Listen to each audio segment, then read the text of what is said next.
Ladies and gentlemen, Peter Pan and Wendy is finally out, and my God, what an amazing masterpiece from Disney that we have gotten. This movie is the pinnacle of entertainment. Disney has done so well with this new movie, and in this video I'm going to be discussing just why this movie is so fantastic. When I was done watching, I was in absolute tears because it's just so great. If you've watched the original Peter Pan, which is, I believe, from 1953 or something like that, the original animated version, that movie was not appropriate for audiences. It was not appropriate for audiences, it was not appropriate for young audiences, and it was not appropriate for old audiences. And it is because we have some scenes such as the overworking of a domestic animal. In the original Peter Pan, we get to see a dog being used as a nanny. The overworking of a domestic animal, very bad from the original movie.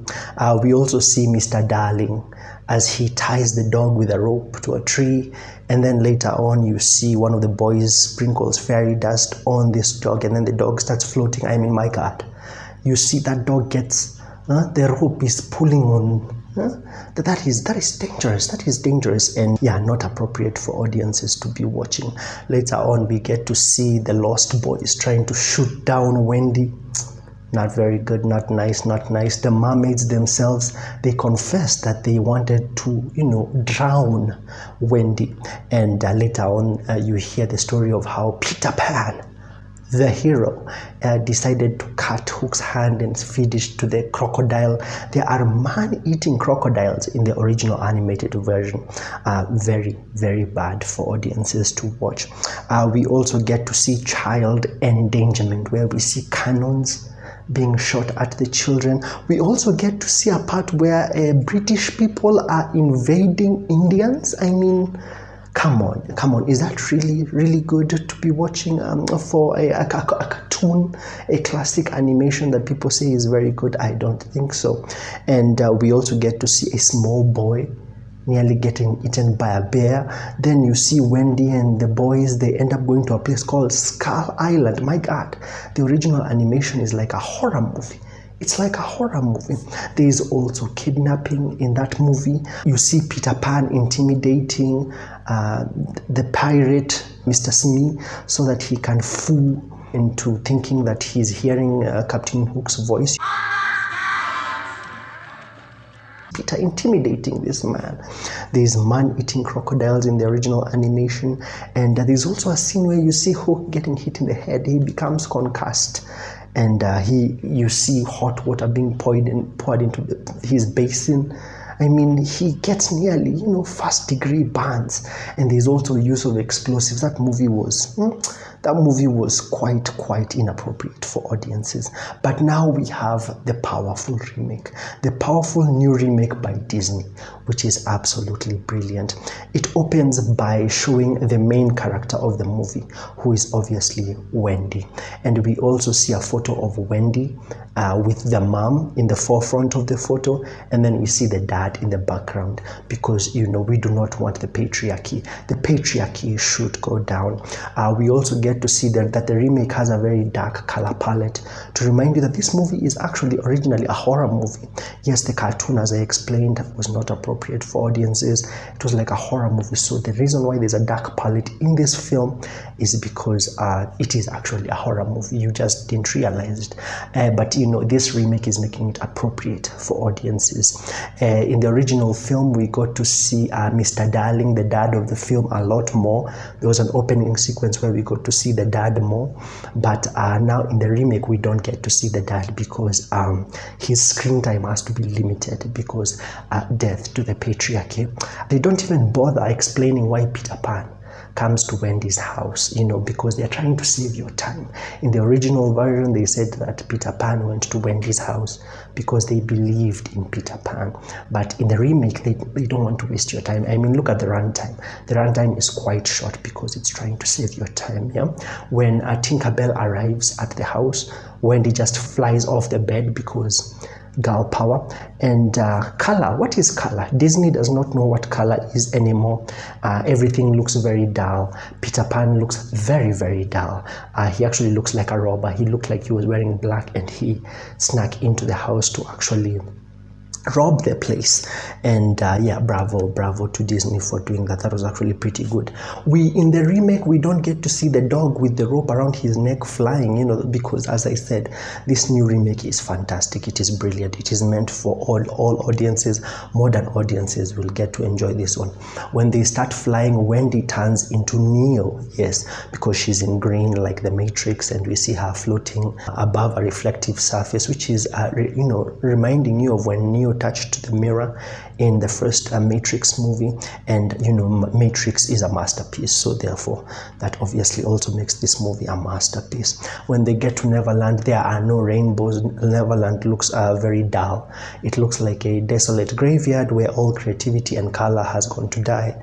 So yeah, it's because of realism, and Disney knows what adults want to see when it comes to realism. Yes, there's also you know, the children are not put in danger anymore. I mean, there's a scene where you see Captain Hook. He shoots a cannonball and it explodes right in their face, and they survive with no injury, because in this one, you know, the children are never in any real danger. There is no scene of Tinkerbell trying to get the Lost Boys to shoot down Wendy, because as I said, that was inappropriate for audiences. Smee, who was originally very dumb and fun in the original film, is now quite plain and boring in this film, and that is definitely what audiences want to see. When I was watching this film at the 33-minute mark, I actually had not seen Peter Pan for a while, to the point that I forgot that he was in the movie, because this is genuinely Wendy's movie. They should have just called it Wendy main character and Peter side character, which would have been a much more appropriate title. The movie suddenly takes physics lessons from The Hobbit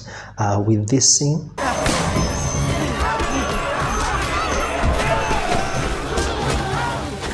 Yes, that was definitely taken from The Hobbit, and we all know that The Hobbit trilogy is a masterpiece, and that therefore makes this movie a masterpiece. We also get to see Wendy slapping Peter Pan to assert dominance, because this is genuinely Wendy's movie, you know, so you cannot take screen time from her. So Wendy has to slap Peter Pan to assert dominance and remind him that, hey, this is a girl boss movie, so it is definitely should be focused on Wendy. They also turned the twins, who were originally boys in the first film, into girls, because you know, a modern remake has to, you know, modern remake itself, and that is definitely what audiences like me want to see. When I saw those you know, girls who are dark-skinned and being referred to as boys, I felt very represented. Yeah, I felt as one of the lost boys. Tink has also no personality in this film, which is definitely what we want as the audience. We don't want any scenes of her twerking and, you know, touching herself on the side.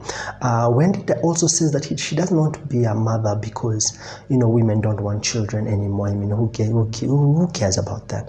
And the actor playing Peter Pan has no charm or charisma, because you know, we don't like that as audiences. There's a scene where Hook slashes Pan because death to the patriarchy, and yeah, the music in the film sucks so much, because Disney has never been known for their good music. And in the original, Wendy gets saved by Pan when she walks off the plank. In this one, because of girl boss power, she gets saved by Tinkerbell. And we have top tier jokes in the film, such as this one. Well, she surely must have hit the water by now. Unless she fell very slowly. We also have this amazing joke where Wendy says this. No, this magic belongs to no boy. I am no man. And yes, when Peter Pan finally comes back to face Hook, you see him riding behind a tiger lily, because you're reminded that behind every strong female character is a young boy whose acting career genuinely needs Jesus Christ. And finally, in the end, we get to see a sword fight that looks like Peter Pan is swatting a fly. I mean, the people who made this movie have never seen Pirates of the Caribbean, I'm assuming, but who cares? This movie is indeed a masterpiece. We don't want too much violence in there. Yes, this movie gets a huge 10 out of 10 for me for those reasons, and of course it is a 10 out of 10 masterpiece. It will receive so many Grammys, and obviously it will also receive so many Oscars. If you've enjoyed this very serious review, make sure to smash like and subscribe. I will also be reviewing The Little Mermaid, which will also be obviously a masterpiece, and I'll see you in the next one.